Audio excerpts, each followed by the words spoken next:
O que é cidadania? Cidadania é um daqueles conceitos que é melhor entendido quando se pensa na sua ausência. Como é a vida quando não se tem cidadania? Antigamente, a forma mais comum de governo era a monarquia, com todos os poderes concentrados no rei, que era soberano, ou seja, aquele que tinha todo o poder sobre um povo.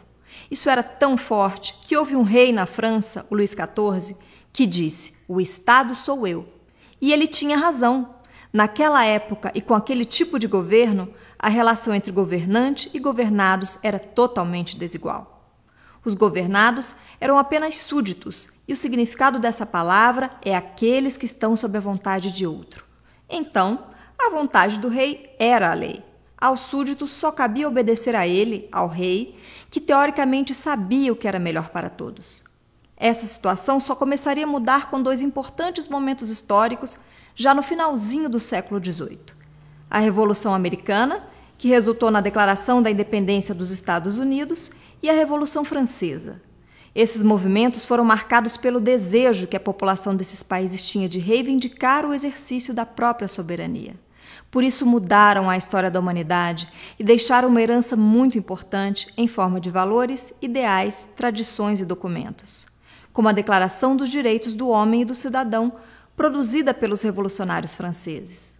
Nesse famoso documento são afirmados vários direitos das pessoas, direitos que não dependiam de quem estava no governo e dos quais nem a própria pessoa podia abrir mão, como o direito à vida, por exemplo, e por isso são chamados de inalienáveis. Não é à toa que a expressão cidadão aparece no título dessa Declaração de Direitos. Ser cidadão é bem diferente de ser súdito. O cidadão também vive debaixo de um governo, mas a sua obediência ao governante e às leis tem como contraponto o respeito aos seus direitos. Não há cidadania quando só há deveres a cumprir, como era o caso dos súditos, mas também não há cidadania só com direitos. Por isso dizemos que a cidadania é uma construção coletiva, onde cada um deve cumprir seus deveres perante a comunidade e o Estado, além de contribuir para que todos possam cumprir os seus. Assim se constrói uma comunidade forte, uma comunidade política. E esses valores, quando incorporados à cultura de um povo, se tornam um patrimônio coletivo. Veja um bom exemplo disso. A nossa Constituição atual, aprovada em 1988, é chamada de Constituição Cidadã. Isso porque nosso país havia saído de um período em que vários direitos civis e sociais tinham sido restritos. As pessoas que elaboraram a Constituição, os constituintes, representando todo o povo brasileiro, acharam por bem recuperar esses direitos, acrescentar outros e deixar isso registrado em nossa lei maior. Quando tiver uma oportunidade, leia os artigos 5º e 6º da nossa Constituição e fale sobre eles com seus amigos. É o artigo 5º, por exemplo, que garante a igualdade de todos perante a lei e o direito inviolável à vida, à liberdade, à igualdade, à segurança e à propriedade. É importante ressaltar ainda que o bom cidadão deve participar ativamente dos assuntos do governo. Isso se chama cidadania ativa.